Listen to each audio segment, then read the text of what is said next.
हम और आप क्रिप्टो करेंसी में इन्वेस्ट करते हैं, इवन दो इस वक्त थोड़ा सा कम कर रहे हैं, बट करते तो हैं। इससे लोगों ने बुल रन में काफी पैसे कमाए एंड फिर बियर मार्केट जब आए उसमें बड़ा दर्द झेला है, बड़ा नुकसान झेला है। सो जिस वजह से आपको प्रॉफिट हुआ है या फिर जिस वजह से आपको नुकसान हुआ है, वो चीज आखिर क्या है?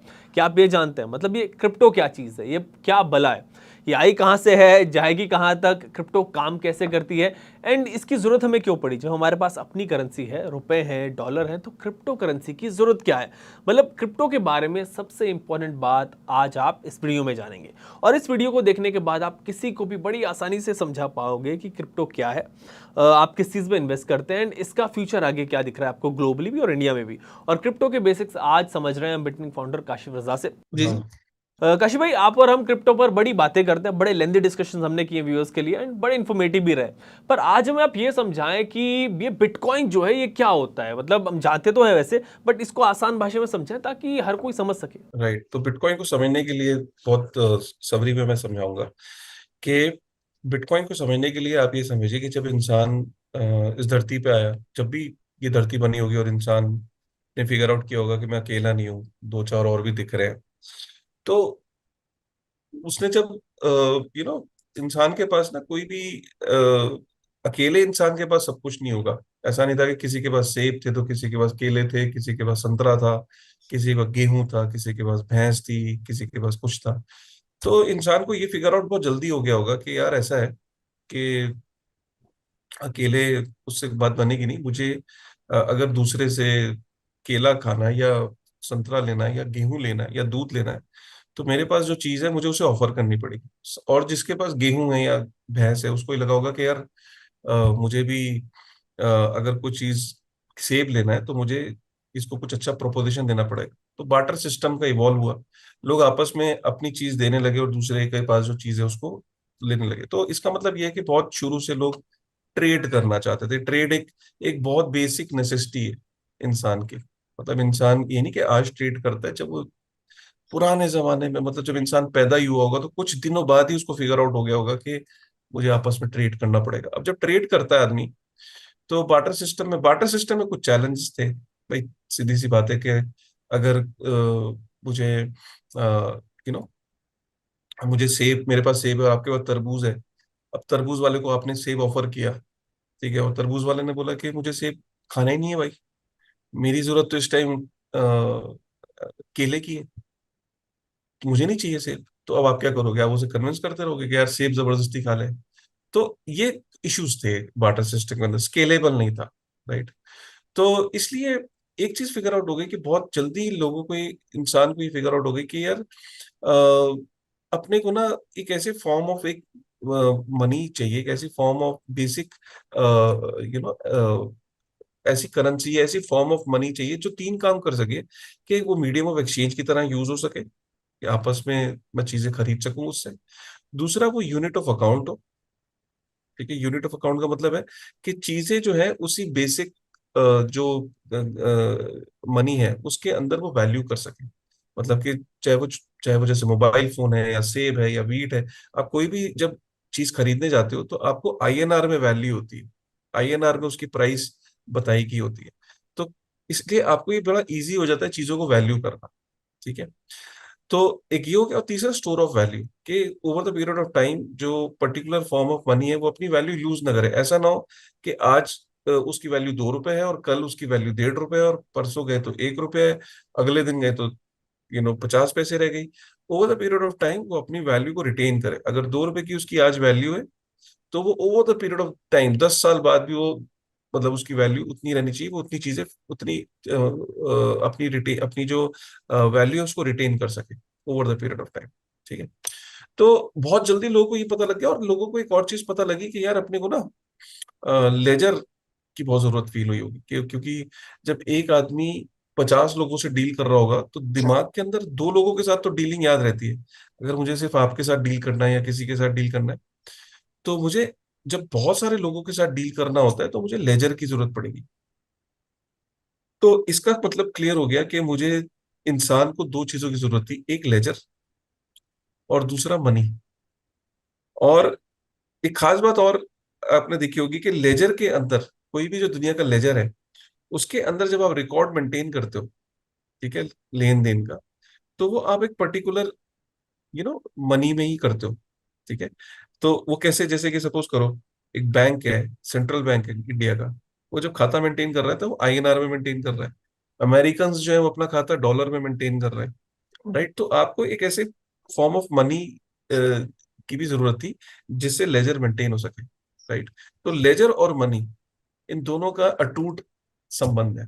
लेजर बिना मनी के सरवाइव, मतलब लेजर जो है बिना मनी के उसकी क्या वैल्यू, कुछ नहीं। और मनी की जो है आपको अगर रिकॉर्ड मेंटेन करना है तो आपको लेजर की जरूरत है। तो मनी और लेजर का अटूट संबंध है। यहां तक अगर आपको क्लियर हो गया तो आपको ये फिगर आउट हो गया कि इंसान पैदा हो, इंसान को सबसे ज्यादा जो जरूरत थी वो एक उसको फील हुई कि यार बार्टर सिस्टम फेल हो गया, तो उसे एक ऐसी फॉर्म ऑफ मनी की जरूरत थी जो एक्सेप्टेबल टू ऑल थी। और दूसरा, जब इतने सारे लोगों के साथ डील करूंगा तो मुझे खाता मेंटेन करना पड़ेगा। इसीलिए जो सबसे शुरुआती दिनों में जब इंसान ने जो लिखना पढ़ना सीखा, तो वो पूरा तत्व ये बताते हैं कि इंसान ने लेजर बनाना सीखा, क्योंकि उसने एक पत्थर पे लिखना शुरू किया कि उसने कुछ मछली बनाई हुई है, कभी कुछ पुराने फॉर्म ऑफ, अगर आप गूगल पे आप सर्च करेंगे तो आपको ये देखेंगे कि जो सबसे पहले उसने सर्च जो सीखा वो लेजर बनाना सीखा, अपना खाता मेंटेन करना सीखा। राइट।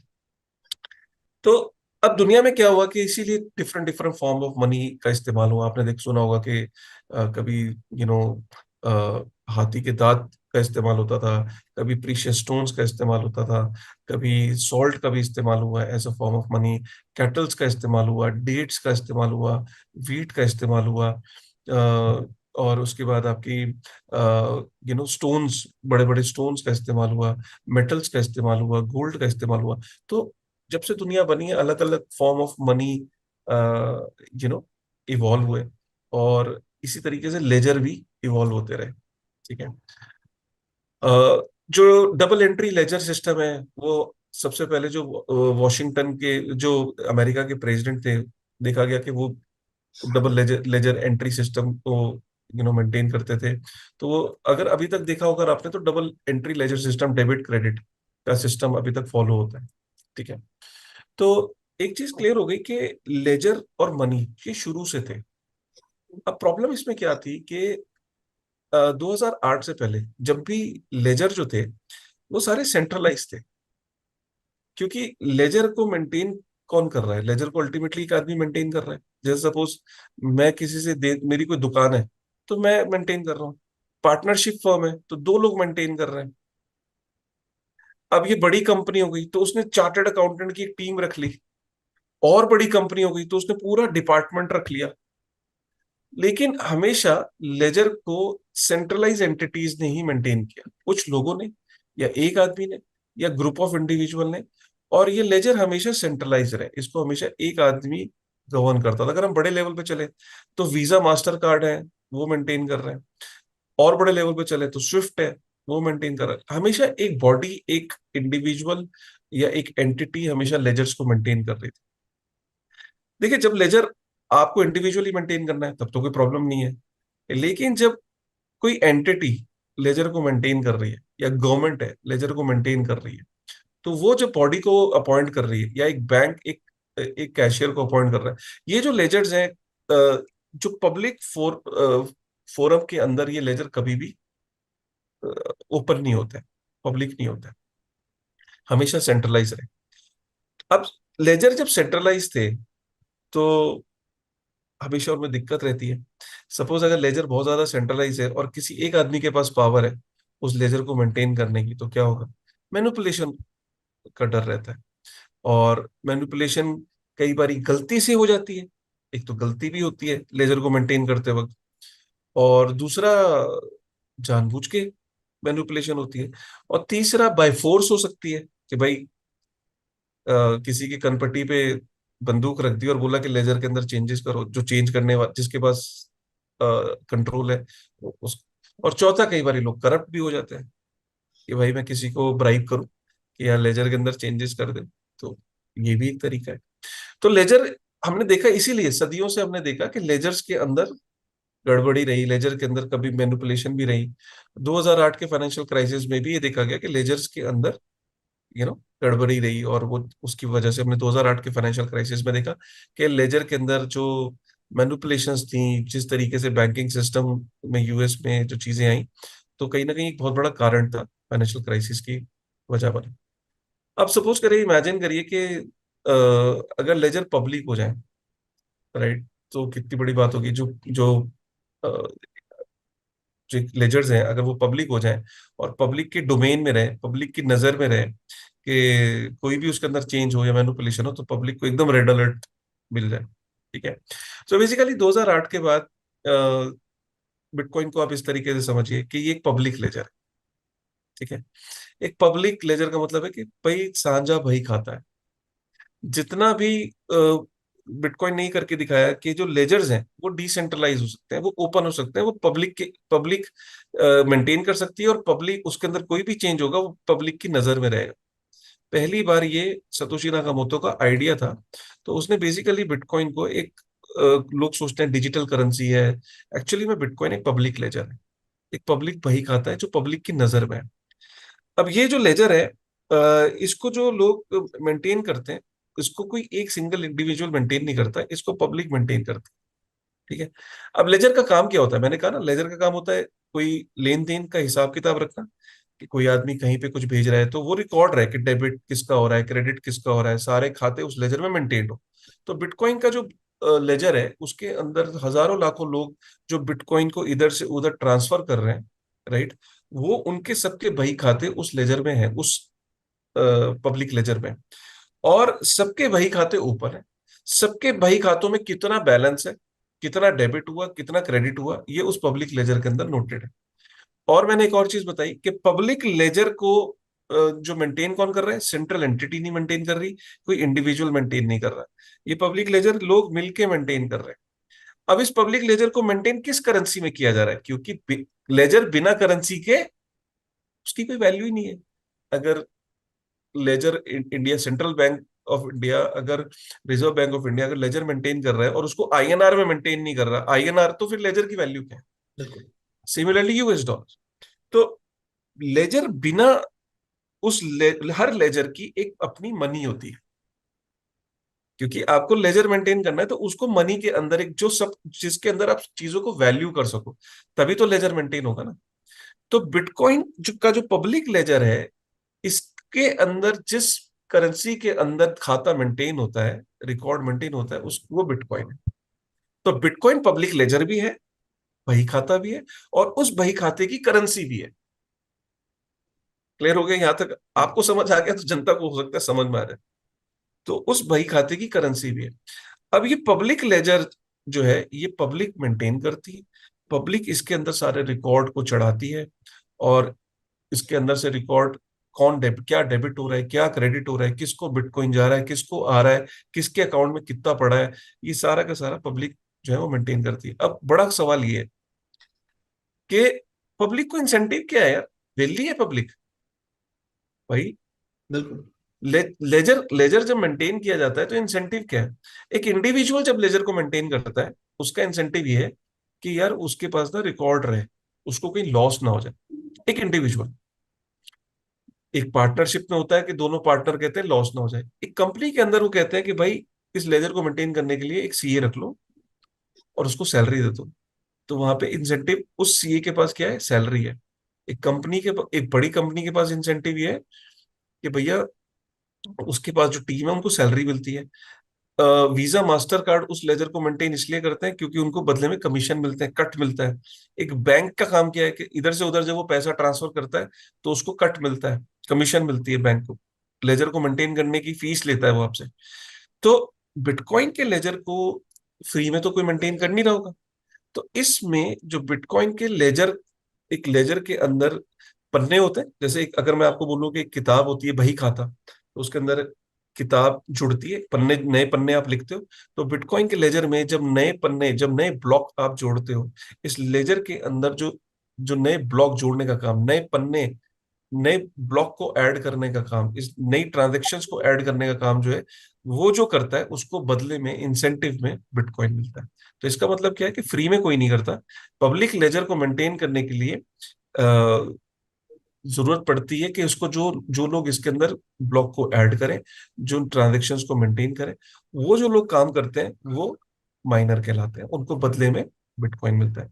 अब इंपॉर्टेंट बात यहाँ पे ये है कि जो सेंट्रलाइज लेजर होते हैं वहां पे एक इंडिविजुअल डिसाइड करता है कि लेजर कौन मेंटेन करेगा। पब्लिक लेजर के अंदर कोई ये डिसाइड नहीं करता कि कौन मेंटेन करेगा। जिसके पास रिसोर्सिस हैं, जिसके पास हार्डवेयर है, जिसके पास हैश पावर है, वो चाहे वो एक इंडिविजुअल हो, चाहे वो कंपनी हो, चाहे वो कोई कंट्री हो, चाहे वो कल को अमेरिका बोलता है कि मुझे लेजर मेंटेन करना है, ओपन है। या कल को मनोज है कोई जो कहीं से ऑपरेट करता है एक छोटे से गांव कस्बे से, कि नहीं साहब मुझे माइनर बनना है और मेरे पास रिसोर्सेज है, उसके लिए भी कोई। तो ये पूरी दुनिया के लिए गेम ओपन है, कोई भी इस पे पार्टिसिपेट कर सकता है, सबके लिए ओपन है, एक डेमोक्रेटाइज तरीके से सबके लिए ओपन अपॉर्चुनिटी है। और इसी तरीके से यहाँ पे ये जो लेजर है, ये पब्लिक का लेजर पब्लिक ही मेंटेन करती है। और जो लोग इसके अंदर नए पन्ने जोड़ते हैं, लेजर बही खाते के अंदर जो नई ट्रांजेक्शन्स को एंट्री करते हैं, नए पन्ने को जोड़ते हैं पब्लिक लेजर में, उनको रिवॉर्ड के अंदर बिटकॉइन मिलता है। इतनी सी बात है। अब ये जो पब्लिक लेजर है, क्योंकि मैंने बोला पब्लिक की है, तो इसकी कॉपी सारे लोगों के पास है। ठीक है, सारे का मतलब है कि लाखों लोगों के पास ये कॉपी है। कॉपी होती कहाँ है? कंप्यूटर के ऊपर डाउनलोड हो जाती है कॉपी। जैसे कि एक्सेल फाइल है, मैं आपको भेजूं तो आप अपने कंप्यूटर पे डाउनलोड कर लोगे, तो एक कॉपी आपके पास होगी और एक कॉपी मेरे पास है। सिमिलरली इस लेजर की कॉपी पूरी दुनिया में सबके पास सेम कॉपी होती है, उसको वो डाउनलोड कर लेते हैं अपने कंप्यूटर पे। बिटकॉइन एक सॉफ्टवेयर भी है, तो बेसिकली बिटकॉइन का एक क्लाइंटेल होता है, उसको आप क्लिक करोगे वहां से सॉफ्टवेयर से आप उसकी कॉपी अपने लैपटॉप पे डाउनलोड कर लोगे।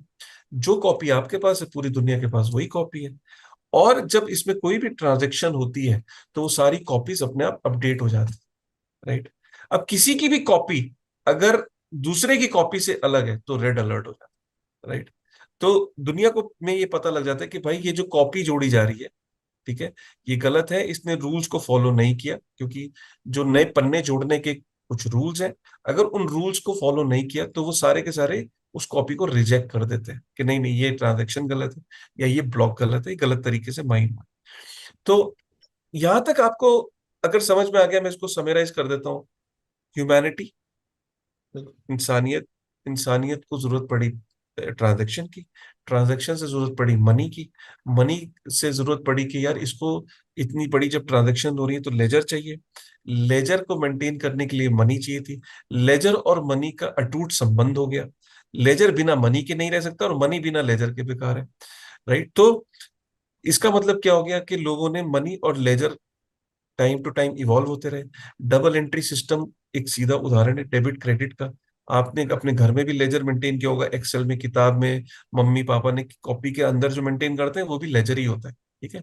तो वो लेजर जो है वो हमेशा सेंट्रलाइज रहा। और 2008 से पहले या तो उसको पब्लिक फोरम के अंदर लेजर्स नहीं होते थे, जैसे कि सेंट्रल बैंक के लेजर्स हैं या और लेजर्स हैं, गवर्नमेंट्स के लेजर हैं। पहली बार ये लेजर जो है इसको डिसेंट्रलाइज करने का जो तरीका है वो सतोशी नाकामोटो ने व्हाइट पेपर लिखा 2008 में, कि किस तरीके से पब्लिक लेजर मेंटेन हो सकते हैं। अब पब्लिक लेजर बिना उस लेजर की मनी के बेकार है। तो बिटकॉइन का जो पब्लिक लेजर है, ये इसकी जो मनी है वो बिटकॉइन है। तो बिटकॉइन एक पब्लिक लेजर का भी नाम है और उस लेजर की मनी जो करेंसी है उसका नाम भी बिटकॉइन है। तो बिटकॉइन पब्लिक लेजर भी है और उस लेजर की करेंसी भी है, ठीक है।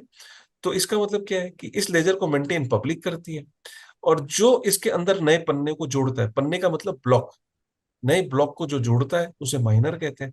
वो कोई भी हो सकता है, पब्लिक के अंदर से हो सकता है। और जब वो इस पन्ने को जोड़ता है इस पब्लिक लेजर के अंदर, तो उसे रिवॉर्ड में बिटकॉइन मिलता है। और ये लेजर की कॉपी क्योंकि हजारों लाखों लोगों के पास है, जब भी इसके अंदर कोई मैनिपुलेशन करने की कोशिश करता है तो सारे जितने भी कॉपीज जिनके पास है उनको एक अलर्ट जारी हो जाता है कि कुछ मैनिपुलेशन किया जा रहा है। और वो वहां पे उस ब्लॉक को वो फ्लैग हो जाता है कि अच्छा ये इस सिस्टम के साथ मैनिपुलेशन हो रही है, क्योंकि पब्लिक डोमेन में है लेजर। इसके अंदर कोई आदमी अगर चेंजेस करना भी चाहे, सिंगल आदमी, तो कर नहीं सकता।